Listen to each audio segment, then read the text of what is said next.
சாப்பாடுலாம் டிஃபன் கட்டி வச்சுட்டேன். சரிங்களா? இருங்க, நான் போய் தண்ணி வருதான்னு பார்த்துட்டு வந்துடுறேன். சரியா? அதுக்குள்ளே சீக்கிரம் கிளம்பிடுங்க. சாப்பிட்டாச்சு. சாப்பிட்டாலே கொஞ்சம் கண்ணு கட்டுது. என்ன பண்ணலாம்? தண்ணியெல்லாம் வச்சு இது என்ன படுத்துட்டு இருக்கிறாரு? என்ன ஏன் படுத்துட்டு இருக்கிறீங்க? இல்லைன்னா டயர்டா இருக்கு. என்னத்துக்கு டயர்டு? வேலை கிளம்பிட்டு பேக்லாம் ரெடி பண்ணியாச்சு, டயர்டா இருக்குதுங்கிறீங்க? நான் போய்க்கல, இன்னைக்கு நான் லீவ் சொல்லியாச்சு. ஏன் என்ன பண்ணுது? ஆனால் ரொம்ப டயர்டா இருக்குன்னா தலைவலிக்குது. ராமா, டீ வச்சுட்டு வந்துட்டா? நல்லா தான் இருக்கும். டீயா? டீ தூள் வேற இல்லை, பால் வேற வாங்கணும், கையில் காசு வேற இல்லை, என்ன பண்ணுறது? சரி தூங்கு தூங்கு, உங்களுக்கு என்ன வேலைக்கு நீ ஒரு நாள் லீவ் போட்டு தூங்கு. என்ன பண்ணி தொலைகிறது? என்ன ஆஸ்பத்திரிக்கு போகலாமா? ஆஸ்பத்திரியெல்லாம் வேணாமாப்பா.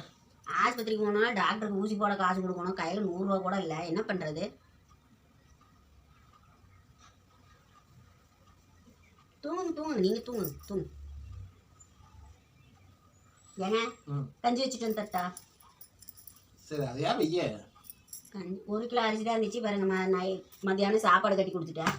இனி போ வாங்கினாத்தா. அடங்கப்பா, இது உலக நடிப்புடா சாமி. தூங்குங்க தூங்குங்க, வேலைக்கு போகலாம் பரவாயில்ல, தூங்குங்க. இந்த தலைவலிக்கு இந்த தலைவலி பரவாயில்ல போல இருக்கே. என்ன சொன்னீங்க? நான் தலைவலியா?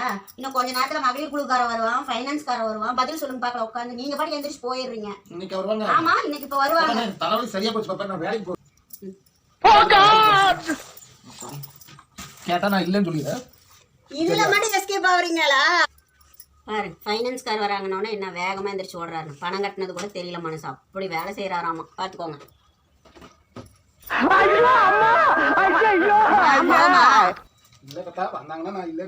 இப்ப வருவாங்க. மகளிர் குழுக்கு என்ன சொல்லிட்டு நானு சொல்லி பாப்பா, நான் வரேன். நான் வேலைக்கே போறேன். தலைவலி தான் சரியாச்சு.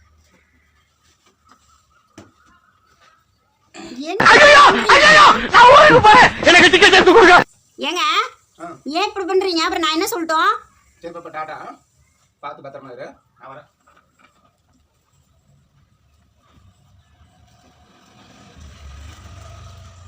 அடப்பாவுமே, என்ன வேகமா போயாச்சு. பாத்துக்காங்க, இப்படிதான் இருக்கிறாங்க மனுஷங்க. பொம்பளைங்க தான் சமாளிக்கணுமாமா.